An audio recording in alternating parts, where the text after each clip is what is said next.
երեք հայ ժողովրդին ազդարարեցին։ Իրականում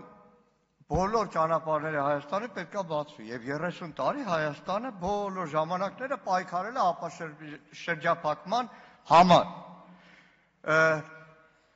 Հիմա որ ասին, տեսեք Ադրբեջանով գալիս է ցորենը, ժամանակին դժվար է, շատերը չեն հիշի, փոքրն եղել, ժամանակին Թուրքիայով սիրիական ցորենը եկել է Հայաստան։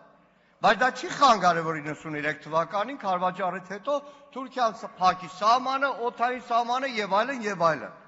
Հիմա որ ասում են, նայեք, Հայաստանի էկոնոմիկայի նախարարը ով է։ Իլհամ Ալիևը, թե Գևորգ Պապոյան։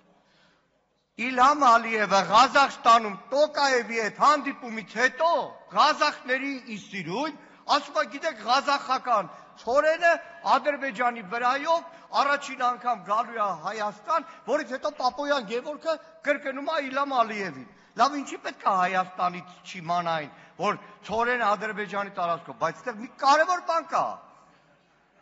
Առաջին պահին տպավորություն էր, որ բանա երկաթ գծով գալու է, օրինակ մտնի Իջևան, չէ, գալու է, հասնելու է այլի Վրաստան, Վրաստանով մտնելու է։ Այդ դիվերսիֆիկացիա, որ ասում եք, դիվերսիֆիկացիայով ցորեն կարանք բերենք Ուկրաինայից, Ռուսաստանից, այնտեղից, բայց էլի գալու էր մտնել Վրաստան, Վրաստանով մտնել Հայաստան։ Այդ փոխադարձության արդյոք Ժորժ ջան, արդեն տեհվական ժամանակ Հայաստանի օդային տարածքը Ադրբեջանն օգտագործում է։ Հետո 93 թվականին Թուրքիան է փակել։ Իսկ ինչ վերաբերում է այդ, որ ծամոնի նման կրկնում եք, կողմը լալով դեմ կլակ։ Ես պատրաստ եմ։ Ինչի վրա պայմանում ենք։ Մեկը եթե հոդաբաշխ ոչ թե SMS-ով ստացած այդ նախադասություն, ինձ բացատրի այդ ձևակերպումը երբ ա եղել, ոնց ա եղել, ում կողմից ա եղել, ես պատրաստ եմ ցանկացած ձեր պահանջ կատարել։